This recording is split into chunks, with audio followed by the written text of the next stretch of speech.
અમરેલી જિલ્લામાં પ્રગતિશીલ ખેડૂતોને ખેતીમાં જોરદાર સફળતા મળી રહી છે અને ઔષધીય ફળ ગણાતા પપૈયાની ખેતીથી પ્રતાપગઢના ખેડૂત લાખો રૂપિયાની આવક મેળવી રહ્યા છે। ત્યારે સામાન્ય ખર્ચમાંથી ખેડૂતે લાખો રૂપિયાની કમાણી કેવી રીતે કરી, જોઈએ આ ખેતી વિષયક અહેવાલમાં। નમસ્કાર દર્શક મિત્રો, BS9 TV ન્યૂઝમાં આપની સાથે હું છું નેહા પટેલ।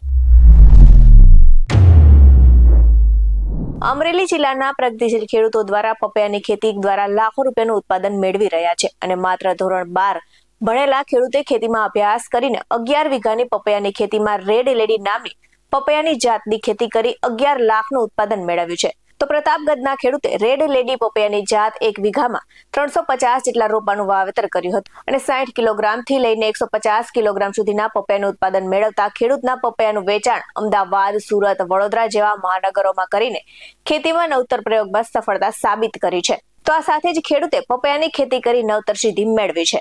તો અમરેલી જિલ્લાના લાઠી તાલુકાના પ્રતાપગઢ ગામના પ્રગતિશીલ ખેડૂતે પરંપરાગત ખેતી છોડીને બાગાયતી ખેતી અપનાવી છે અને પપૈયાના વાવેતરથી એક જ સિઝનમાં નોંધપાત્ર આવક મેળવી છે।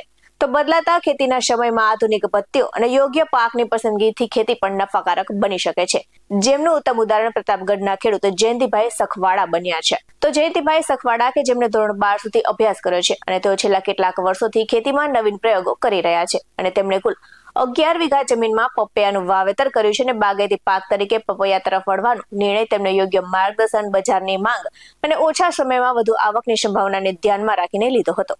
તો આ સાથે જ ખેડૂતનું વધુમાં કહેવું છે કે રેડ લેડી નામની પપૈયાની જાતનું વાવેતર કર્યું છે, જે વધુ ઉત્પાદન અને ગુણવત્તા માટે જાણીતી છે। તો 1 વીઘામાં અંદાજે 350 રોપાનું તેમને વાવેતર કર્યું છે અને એક રોપામાંથી સરેરાશ 60 કિલોગ્રામથી લઈને 150 કિલોગ્રામ સુધીનું ઉત્પાદન મેળવી શકાય છે। તો આ રીતે 1 વીઘામાં 10 ટનથી વધુ પપૈયાનું ઉત્પાદન થતું હોવાને લઈને પ્રતાપગઢના પ્રગતિશીલ ખેડૂત જયંતિભાઈ સખવાડાનું કહેવું છે। તો હાલ બજારમાં પપૈયાનો ભાવ પ્રતિ કિલોગ્રામ અંદાજે 15 થી 20 રૂપિયા સુધી મળી રહ્યો છે અને આ ભાવ મુજબ 1 વીઘામાંથી અંદાજે 1 લાખ થી 1,20,000 રૂપિયા સુધીની આવક થાય છે। તો આ સાથે જ કુલ 11 વીઘાના વાવેતરથી એક સિઝનમાં અંદાજે 11 લાખ રૂપિયા સુધીની આવક થવાની શક્યતા છે।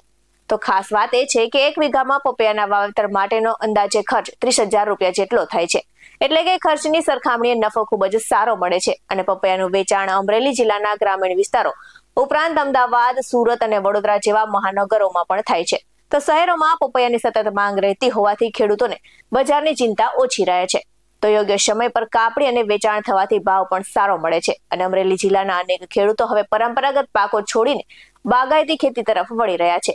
તો પપૈયા, મોસંબી, દાડમ જેવા પાકોથી ખેડૂતો લાખો રૂપિયાનું ઉત્પાદન મેળવી રહ્યા છે।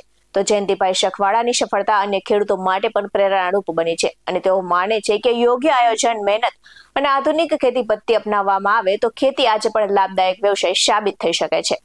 આ સાથે જ વધુ વિગતે સાંભળીએ અમરેલી જિલ્લાના બાગાયતી અધિકારી પાસેથી। નમસ્કાર ખેડૂત મિત્રો, પપૈયા પાક એ બાગાયતનો ખૂબ આશાસ્પદ પાક છે।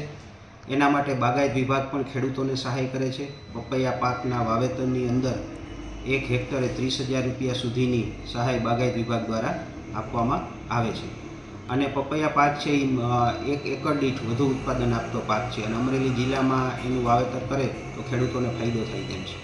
શું કહેશો, આ ખેડૂતે સાહેબ સારું વાવેતર કર્યું છે? હા, ખૂબ સારું મહેનત કરી છે ખેડૂતભાઈ અને ખૂબ સારું એવું ઉત્પાદન મેળવ્યું છે। તો અમારા પ્રગતિશીલ ખેડૂત છે તો એના કારણે બીજા ખેડૂતો પણ આ વાવેતર કરવા માટે પ્રોત્સાહિત થાય તેવું લાગે છે। ત્યારબાદ આ સાથે જ વધુ વિગતે સાંભળીએ પ્રતાપગઢના પ્રગતિશીલ ખેડૂત જયંતિભાઈ સખવાડા પાસેથી। મારું નામ જયંતિભાઈ નાથાભાઈ સખવાડા, ગામ પ્રતાપગઢ, તાલુકો લાઠી, જિલ્લો અમરેલી।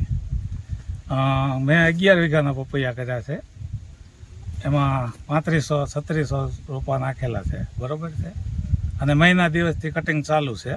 એપ્રિલમાં રોપ્યા હતા, 1 મહિનાથી વેચાણ ચાલુ છે। શું ઉત્પાદન મળે છે અને કેટલી આશા? 100 ટનની આશા છે મને, કેટલા પછી મળે તો ભગવાનની દયા, બરોબર છે, કુદરતી કોઈ રોગ ના આવે તો। વેચાણ ક્યાં થાય? 100 ટન મૂકેલા છે, બરોબર। વેચાણ ક્યાં કરો? વેચાણ લોકલમાં, આજુબાજુના તાલુકામાં, લાઠી, દામનગર, બાબરા, અમરેલી, અકાળા। આવા જ વધુ અહેવાલ સાથે ફરી મળતા રહીશું। તમે અમારી YouTube ચેનલને સબસ્ક્રાઇબ કરવાનું અને અમને Facebook અને Instagram પર ફોલો કરવાનું ભૂલશો નહીં। બાકી અવનવી અપડેટ્સ મેળવવા માટે આપ જોતા રહો BS9 TV ન્યૂઝ। નમસ્કાર।